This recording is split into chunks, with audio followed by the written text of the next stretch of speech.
Raiding the Collective. I remember. The note from the Mages Collective had said there were clues around the market that would point to a hidden cache. At the time, I didn't care that someone had earned the money or that someone else had scrounged to collect it. Finding the clues would be adventure, distraction. I even looked forward to the inevitable guard. By the signature, Severin was the poor fellow's name.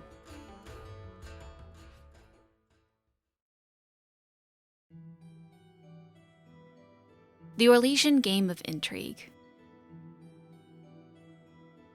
I remember. Marjolaine had given me clippings from a Ferelden book, a social dissection of Raleigh or some such. Raleigh presents a veneer of opulence, but the Atrocracy are committed to a system of social one-upmanship they call the game. Sprawling receptions delight friend and foe, while bards strike from shadow with insinuation, larceny, and assassination, often to the strange delight of their targets. Control of these orator agents is yet another layer of the game. Otor agent I liked. The rest could not be more dry, for Reldans truly did not understand my world. And that, of course, was Marjolaine's intent. I had arranged my favorite associates and followed her to Denerim not for promise of money, but for the excitement of toying with fools. I was her creature.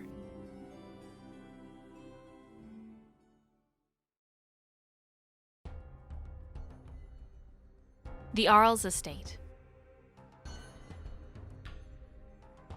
I remember.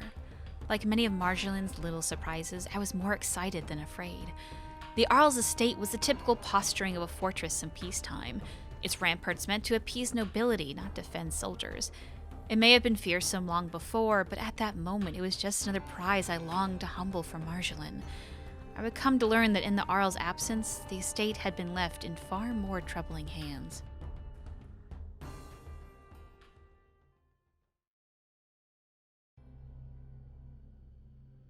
The Hard Line. I remember. The soldiers called their group the Hard Line, and it was not unearned. They were freeholders sworn to one Harwen Raleigh, a noble who had distinguished himself during the Orlais-Ferelden conflict. But they ended the war in disgrace, and their patron was even denied the return of his title and land. I knew nothing of this at the time. I would come to regret it later.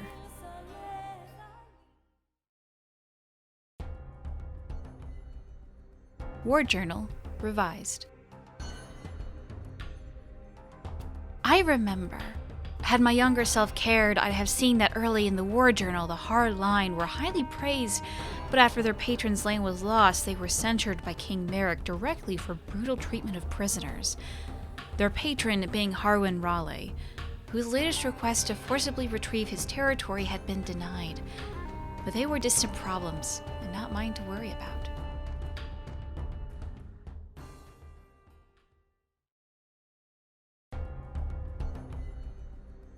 Harwen Raleigh's personal journal. I remember. The personal journal of Commander Raleigh was a horrible insight.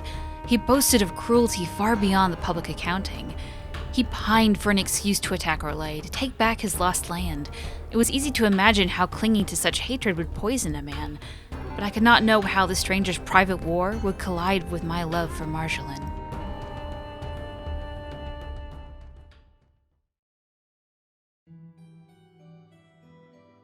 Marjolaine.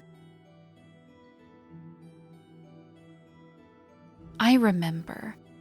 Marjolaine commanded fear, respect, and a high price. She was the Orlesian aristocracy's answer when the next step in a rivalry was to end it, and she was everything I wanted to be. She never spoke of herself, never gave hints of who she was away from the game, but she always seemed to know how to captivate us. She was a mentor, not a leader. She suggested, and others grew wealthy in her shadow. At the time, I only casually noted that Marjolaine's satchel held just the bare essentials for travel. It was barren of anything even remotely sentimental.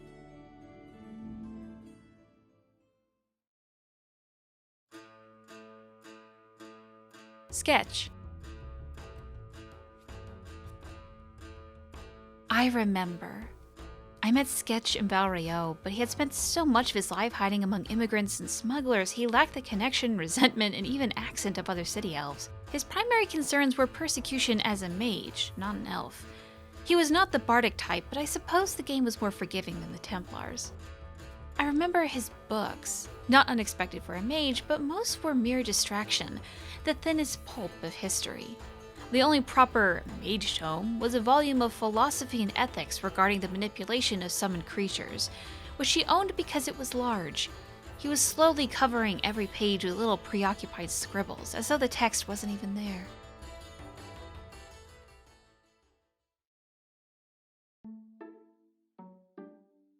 Tug.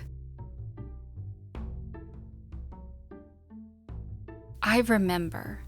Tug. Tug was adored for the few words for strangers and choice words for friends. He was a strange fit in Orlais, but he never offered a reason for why he left his home. I had accepted his company and friendship, knowing he would share what he wanted in his own good time. He laughed when I first asked about the silk kerchiefs. We'd be in some noble's vault pocketing gems, and Tug would be rummaging the linens. They were his practical luxury, because one can never be sure of toiletries while traveling. He once said far too loudly that he'd spoiled himself and lost his callus, but I suspect that may have been for Sketch's blanching reaction.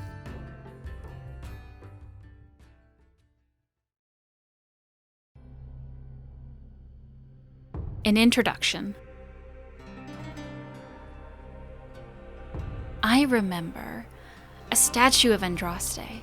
There were many in both Orlais and Ferelden, but I had never held still long enough to really see one. The chant of light would have put my younger self to sleep, but the beauty and strength of that figure offered strange comfort. I was too foolish for revelation, but doubt would bring me back, and there would be no shortage of that.